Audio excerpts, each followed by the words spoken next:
Spencer didn't ask more questions. Not yet. But I knew all these little incidents were stacking up. That conversation was definitely on the horizon. He went inside first, and I soon followed, but neither of us got far. When I reached the entrance, Spencer was standing just inside, staring at the scene before him. Oh, well, somebody's really upsetty spaghetti. What on earth? There was trash everywhere.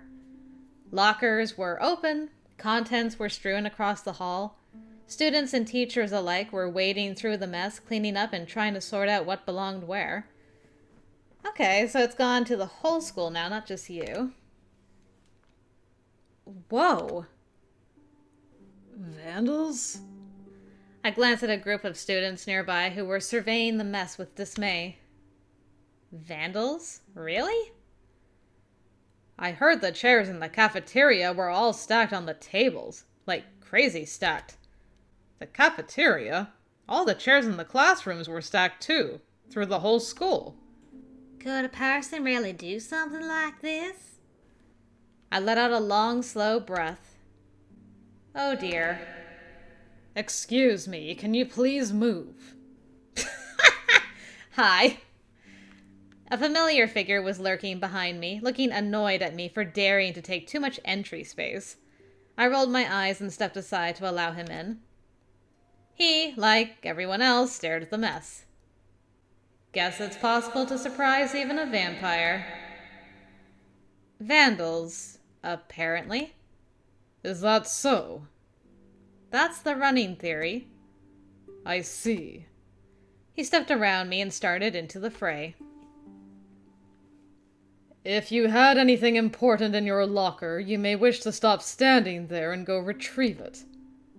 Good point. I hurried that way, and sure enough, it had been opened as well.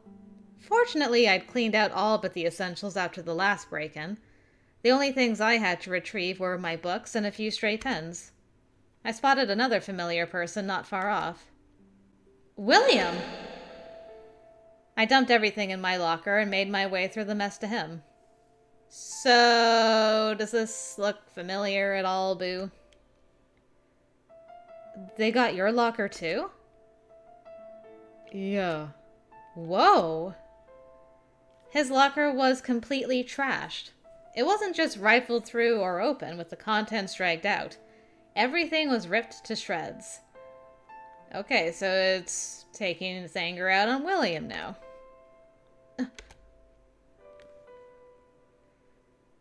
Yeah, are you okay? William, are you okay? Yes. He didn't look up at me. His hair was hanging in his face, partially obscuring his expression, but he seemed weirdly tense. I texted you earlier. He looked up then, and I was instantly struck by his expression. Sad, scared. Very, very worried. Something was wrong. I took a step closer to him hesitantly. Are you sure everything is okay? Yes, it's fine. I didn't believe that at all. It wasn't fine. Something was bothering him, but I knew that tone of voice. He wasn't going to tell me what it was. Is this related to the missing haunts or something? The only time he really clowned up like that was when it was something to do with things Guess and Velo should handle. Then again, he'd eventually told me about the missing haunts. Maybe he'd eventually tell me about this too. Okay, I understand. He shot me a surprised look, but I just smiled faintly. I understand.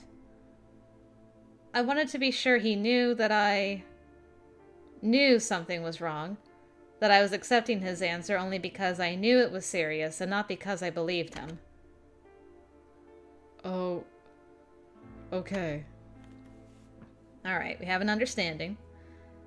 William bent to pick up more of his stuff, what was left of it anyway. As he straightened, something fell from his pocket and landed softly on the pile of shredded paper at his feet. I immediately recognized it. The amulet he used to keep his ghost buddies away. He must have been out with guests this morning. No wonder he hadn't responded to texts. I bent to pick it up for him, but he snatched it before I could get to it and shoved it in his locker. William? He backed away from me, then slammed the locker shut and fled. I need to find Gus. What the heck? He's like, I'm gonna draw that thing back to me. I'm leaving the amulet behind. Gus, bring your wrench. I wasn't sure what to make of his behavior, but something dawned on me as I watched him go. Everyone was saying the destruction at the school was vandals, but human vandals? Maybe William's ghosts. All right, yes. Episode 11, we're getting somewhere. He'd been working with Gus a lot and using that amulet to keep them out of his hair, I assumed. But would they really trash the whole school in a rage because he'd kept them at bay for a few afternoons? Though I couldn't deny his locker was in an even worse state than everyone else's. Ugh. If that's the case, I really hope he's not blaming himself for all this. I decided to follow and see if I could at least get an update on the ghost situation. For better or worse, I felt connected to it given everything that had happened. I teleported. I made it all the way up to the 4th floor and nearly to the club when I heard an annoying familiar voice calling after me. Ugh, really? What do you want, Spencer? He stopped the moment I turned, almost like a deer in headlights, before he shoved his hands in his pockets and continued the rest of the way to me. Impatient as I was to get to the club, I stopped and waited for him. Not like I could go the magical club room with him right there anyway. What's wrong? I was thinking. After this morning, with everything happening, I'm ready to talk about things. Now. You're ready to talk now. Why did brothers always have the absolute worst timing for everything? I grabbed his wrist and dragged him away from the club room. He followed without protest until we rounded a corner into a disused hallway. What are you doing? I said I want to talk. I don't like either of these. Where's the... We're going. We're talking. Alright, took you long enough. Yes, I heard that. It took you long enough. But call me He gave me a scathing look, stopping me from using that word. I don't think the hall is the best place for that particular discussion. Especially not this hallway. Don't make me change my mind about this. Hey, your answers are at stake as well if you change your mind in a huff. Yes, I'm quite impressed by your scathing wit. In case you didn't realize it, class is starting in a few minutes. I don't think we're going to have time to have that conversation unless you want a highly abridged version. Then when can we do it? I don't want to do it at home. Ugh. Good question. If home wasn't an option, then our choices were limited. Especially considering we couldn't talk after school since he had work. Let's do it tomorrow morning. We'll ride to school together and talk in the car. As an added bonus, no one gets to escape, no matter what's said. Spencer made a face at that. I cast a look toward the club and decided to just go back downstairs for now. There was barely any time left anyway. Let's get out of here. This place creeps me out. Spencer gave me a curious look. What? I don't know what you think is really going on, but this spooky stuff can still creep me out. It's just that... after what I saw that night, I thought you'd be less easy to spook. Yeah, well, you're wrong. We walked down the stairs together, which was... weird.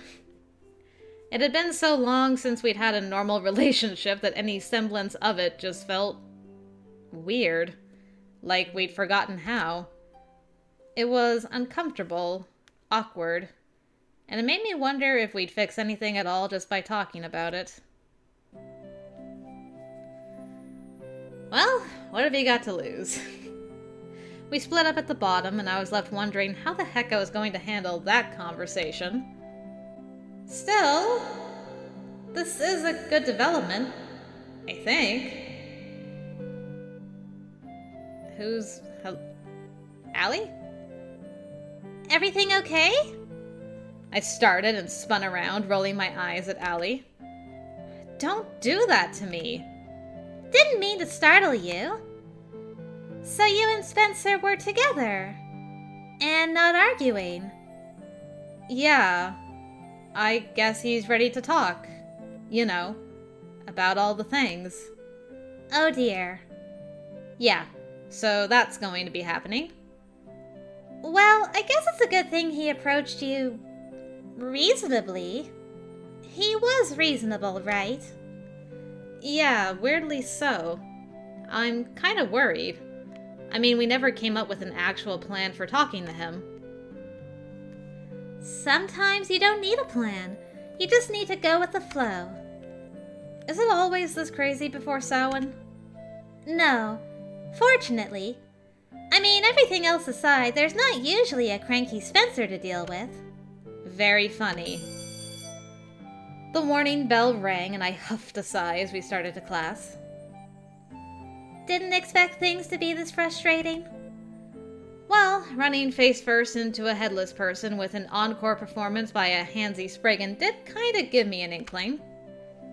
You're definitely suffering a record-breaking level of annoyances. A near kidnapping, sleepwalking, suspicious brother, near-death experience. I feel like I need a bingo card of annoying supernatural experience. I'd probably have a bingo by now. Ooh! We should start doing that with new club members. Yeah, Mysteries Club Bingo does not sound like something new club members are going to be into when it includes kidnappings and near-death experiences. Look, let's meet up at lunch and you can rehearse what you're going to say. And practice running in those heels if things go badly. We agreed to talk in the car so no one can escape. Sorry, I'm not helping you practice leaping out of a moving vehicle. You're no help at all, I hope you know. She's the best friend kind of help. When we reached literature, we found the class kind of in chaos.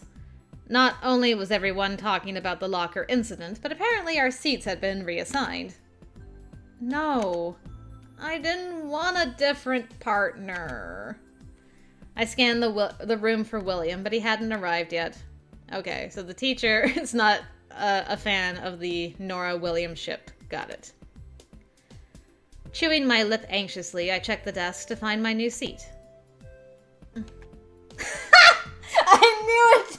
I knew they were gonna put me with this asshole. Hi.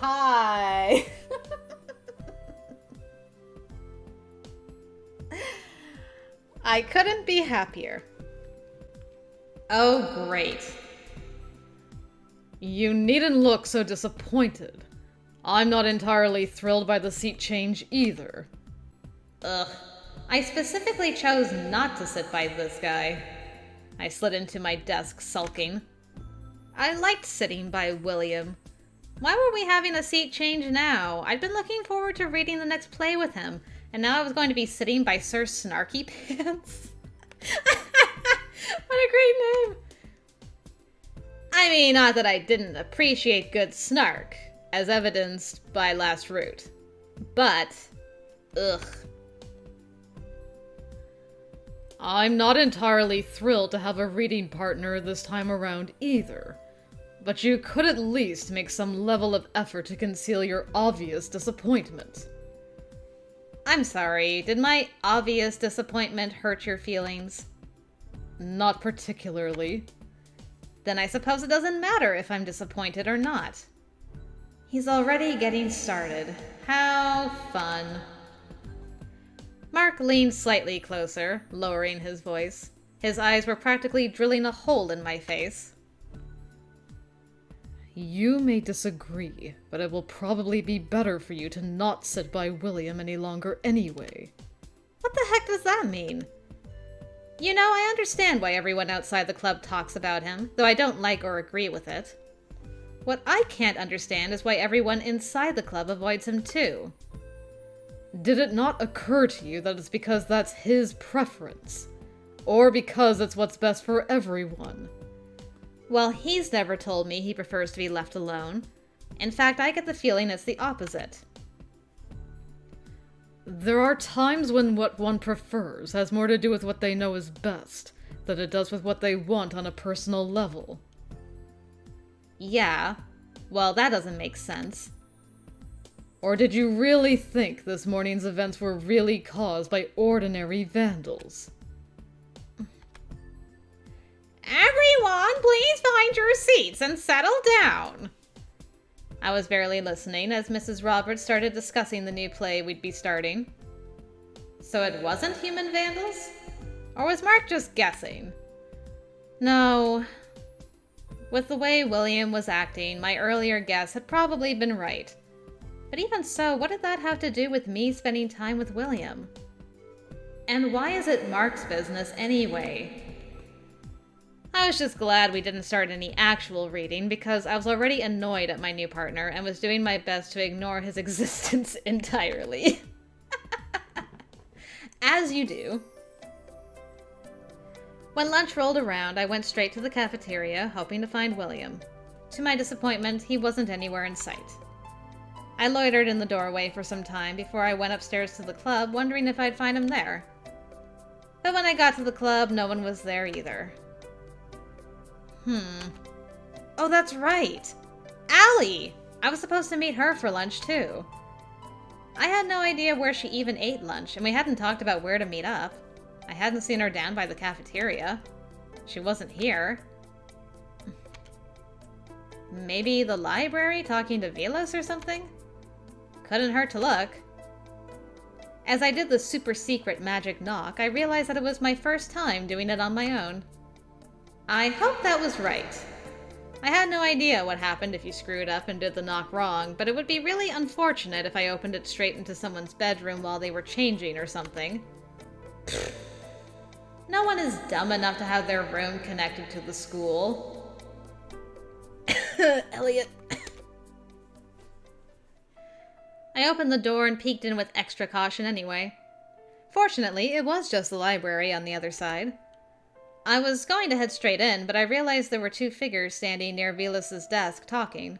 Both had their backs to me, but I recognized Guess and William right away. What were you thinking? I wanted to be able to talk to her. I know that. I know what you wanted. We don't always get what we want. You know that. I want you to stay on your guard today. This could get a lot worse. I know. And more than anything, we can't afford to have them acting up right now. With the Sentinels gone, you know you're already in danger. What? William's in danger?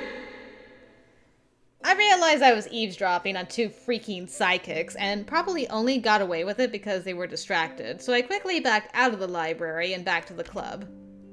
I'm amazed you got away with that much. I shut the door quietly, wondering what on earth William could have done to have Guess tell him off. This was William, after all. He didn't exactly have troublemaker stamped on him. I hadn't heard enough of the conversation to really make sense of what was going on, but... William was in danger? How? And why? What was going to get worse?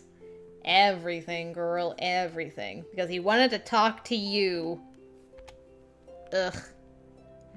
I felt so out of the loop on it all. On top of everything, I still didn't know where Allie was. If only we had a device wherein we could type in words into messages and send them via Wi-Fi to another device that can receive said messages, and you could communicate. Kind of like a cell phone. I went and flopped on the sofa, pulling my legs up to my chest. My phone chimed almost as soon as I sat down. Whoa, they exist! A message from Allie. Hey, I am so sorry. Venus pulled me out of class to check on something, and we won't be back until after lunch. Is everything okay with you? Yeah, I'm fine. Darn. We'll talk after school. Sorry! Stop apologizing. It's fine. At least we'd still talk after school. Not that I really thought rehearsing what I was going to say to Spencer would help. The door to the library opened and I quickly turned, trying not to look guilty of eavesdropping. It was William that entered. William! Hi, He walked past without looking my way and disappeared into the hall. And we're at the moment. Did he just ignore me? No. This was William. He wouldn't do that intentionally. He had just been distracted, most likely. Lost in thought and all that. Probably. Yeah, I think he needs some time. I think right now we should probably give him some time to meditate on everything. I should probably just leave him alone then. Considering what I'd seen in the library, there was probably a lot weighing on his mind. I couldn't be sure what Guess had been ranting about, but if he really was in danger for some reason, that had to have him worried. I mean, it worried me. It could only be worse when you were the one in danger. It was just that I really wished he'd talk to me about it, or just mention it to me, or I don't know. I hated feeling left out of it all or pushed to the side. But then I knew firsthand how difficult it could be to talk to others. Just the thought of burdening someone else with my troubles had a tendency to make me keep things to myself. William definitely seemed like the sort to bottle things up rather than talk about them. And that meant I should respect that boundary. I just didn't know how to make sure he knew he could talk to me without making him feel like I expected it. Especially because, as much as I wanted to give him the space he needed, I really did hate that he wasn't talking to me about it.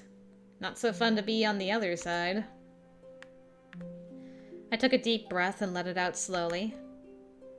Patience wasn't exactly one of my virtues, but I was going to have to try. Talking to me or not was his choice. I had to respect it. Besides, I'd see him in art soon anyway. If he was deliberately ignoring me, it would be pretty obvious once we were in a place he couldn't just walk away. And then I didn't know. I'd deal with it if it came to that. I got my things together and headed into the hall. Lunch was nearly over now anyway. When I reached class, I immediately spotted William at the back, face buried in a book. It seemed he'd gone straight there. And, yeah, I noticed the way he slipped a little lower in his seat and hid his face behind the book the moment I entered. I hope you realize I can still see you. His shoulders tensed as if I'd said that out loud and figured he definitely heard it. I blew a clump of hair out of my eyes and went to his desk anyway because I couldn't just let this slide. William clutched his book desperately and didn't look up at me even though I was standing right there. Can we talk about it? He bit his lip. I don't want, You really are avoiding me, aren't you? No answer. Did I upset you somehow? That's not... You're not going to tell me why, are you? Please, stop.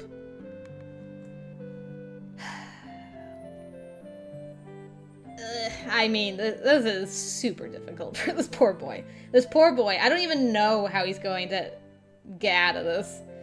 I don't know if he can get out of this. I don't know if there's just like some kind of shaky middle ground we can get to with his ghost gang at some point, but I guess he's got a lot of damage control to do right now, especially right before Samhain. So, hey, I got, like, Fae problems to deal with at the moment anyway, so no, don't worry about it. Perhaps I was fooling myself. Perhaps I didn't know him as well as I thought I did. Perhaps I created an image in my head of a William that didn't exist. But I didn't think he'd do something like this for no reason. He wasn't cruel. He wouldn't shut me out or ignore me without a cause. Something was going on, and I suspected he couldn't tell me, or was afraid to, rather than him just not wanting to. As difficult as it was, I was going to have to let him come to me in his own time, if that ever happened. I leaned down and slipped my hand behind his book, setting it on his jaw. He finally looked up at me, eyes wide and red-rimmed, as if he'd been crying. That sent a little knife straight to my heart. I didn't want to see him cry, ever. I'll leave you alone, but I wanted to say this first, so please hear me out.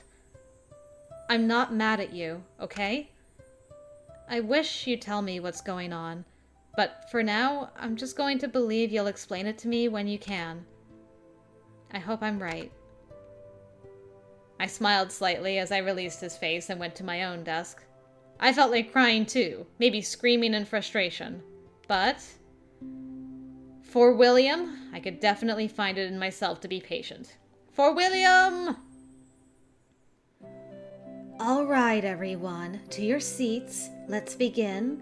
I hope you all finished the assignment this week. I was grateful that, amidst everything else, I actually had the time to paint the portrait we'd been assigned.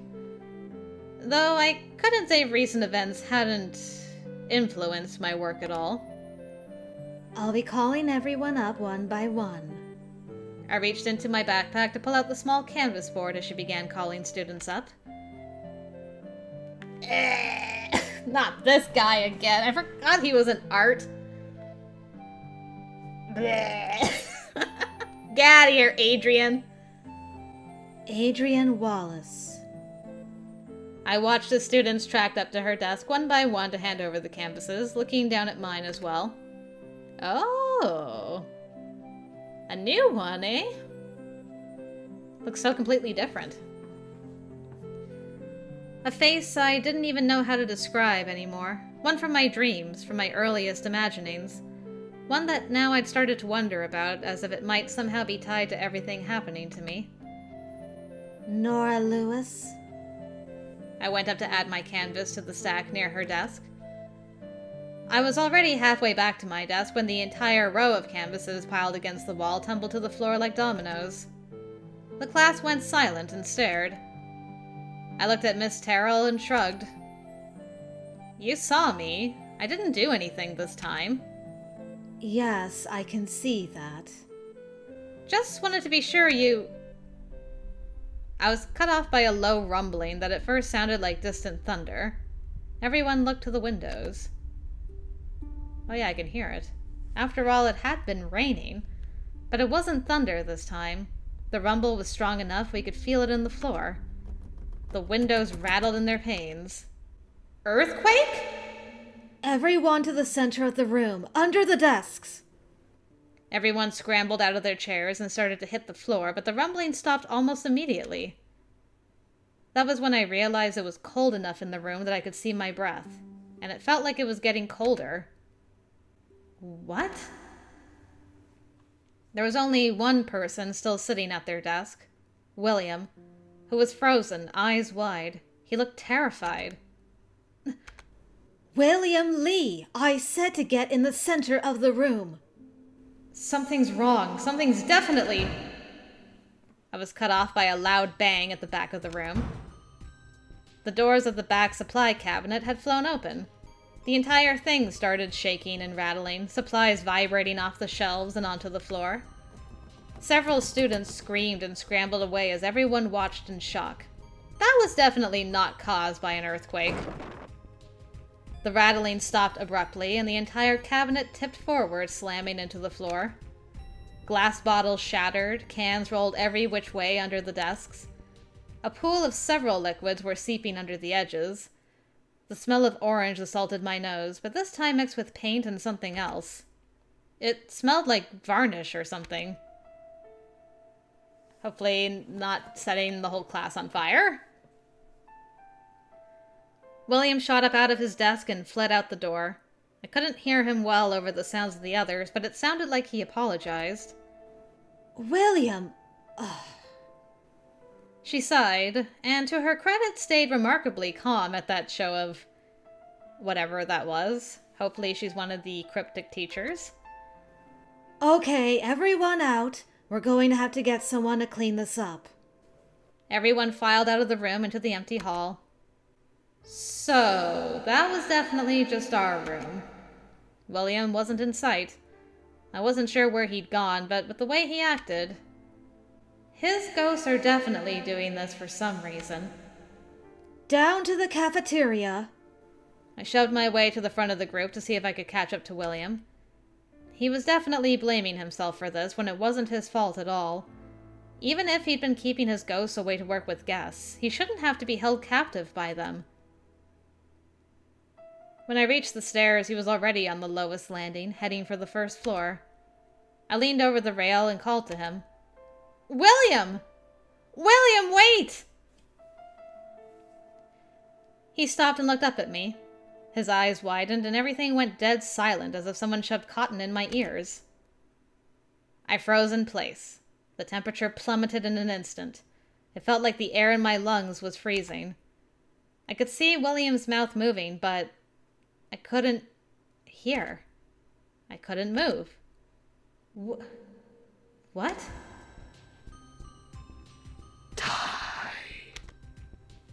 The whisper would have sent a chill down my spine if my entire body hadn't already been chilled completely. There was the undeniable sensation of a hand planted right in the center of my back. It shoved. Hard. Don't know if you would die from that height. I mean, there's a possibility. I pitched forward over the railing, somersaulting into the empty space below me. Sounds were back again, too. I heard screams behind me, horrified gasps. A scream tore from my own lips as I started to fall. Well, hopefully William can catch me with his telekinetic powers.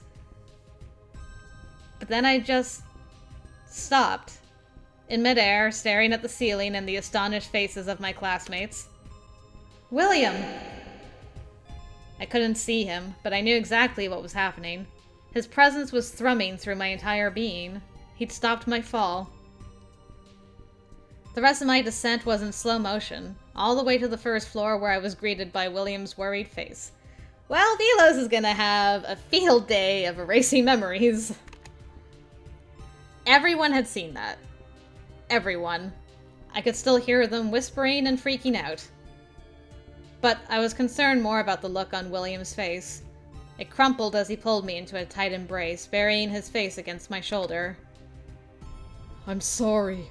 I'm sorry. I held him as tightly as I could, never wanting to see that look on his face again. Don't be sorry. Please don't be sorry. You saved me. William held me tightly as the temperature around us continued to drop. He was shaking, and at first I thought it was from distress, or even from the cold. Behind us, all the windows in the stairwell rattled ominously. William released me and put one arm in front of me, glaring at something I couldn't see. And I realized he was shaking with anger. Oh, snap, boy's gotten mad. He tried to kill his girl. It's time. It's time. I told you to leave her alone! What's he talking about? No one even touched her? Did you see that? What the heck is happening? There was a distinctly metallic groan, and I saw the stair rail warp slightly under unseen force. William, stop! I'm fine, okay? I didn't even know if it was him or the ghost doing it anymore. You do this every time. Every time! Were you going to kill her here? The lights flickered wildly. William! Oh, hello. He's going ghost! A high-pitched whine filled the area. I put a hand to my head. Is that a scream? Enough! Then every window in the stairwell exploded inward. There were screams as the students on the upper landing tried to scramble for shelter. Holy crap, he's really powerful. The air felt electrified, and there was wind everywhere, whirling around me, throwing my hair into my face and catching on my clothes. The railing peeled itself off the wall and twisted into knots before it fell heavily to the floor. Lights shattered under the force of whatever was happening. I hissed as something cut into my cheek. It was that sound that caused William to look at me. Our eyes met, and everything stopped as suddenly as it had started. The wind, the screaming, just like someone flipped a switch. I was staring at him in shock, holding one hand to my injured cheek. Above us, students were shouting, weeping. There were horrified whispers as students and teachers from nearby classes piled into the hallway and stairwell to see what had happened. And in the middle of the damage stood William and I. He looked around as if just realizing what was happening, what he'd been doing. He backed away, his expression horrified. William, I'm sorry. Wait! He turned and fled down the hall as if being chased before I could finish that sentence. William! I wanted to chase after him, but hesitated as I looked up at the other injured students. It wasn't exactly full-on carnage, but people were hurt. So it definitely wasn't great either. Oh dear. Even so, there were a lot of people handling it, and someone should definitely follow William. It didn't look like it was going to be me, though. Not by the look on Velas's face when he materialized on the flight above me. He tipped his head toward the club room as guests pushed her way past him and down the direction William had gone. I took that as my cue that she was going to go after him, and I was to go to the club room. Maybe that's for the best. For now. Velos caught my arm as I went past him. I will take care of that injury when I have finished here. Got it. Thank you, Velos. I was still on edge as I went up to the 4th floor. Definitely did not want to get pushed to my death again. Not when there was no one around to catch me.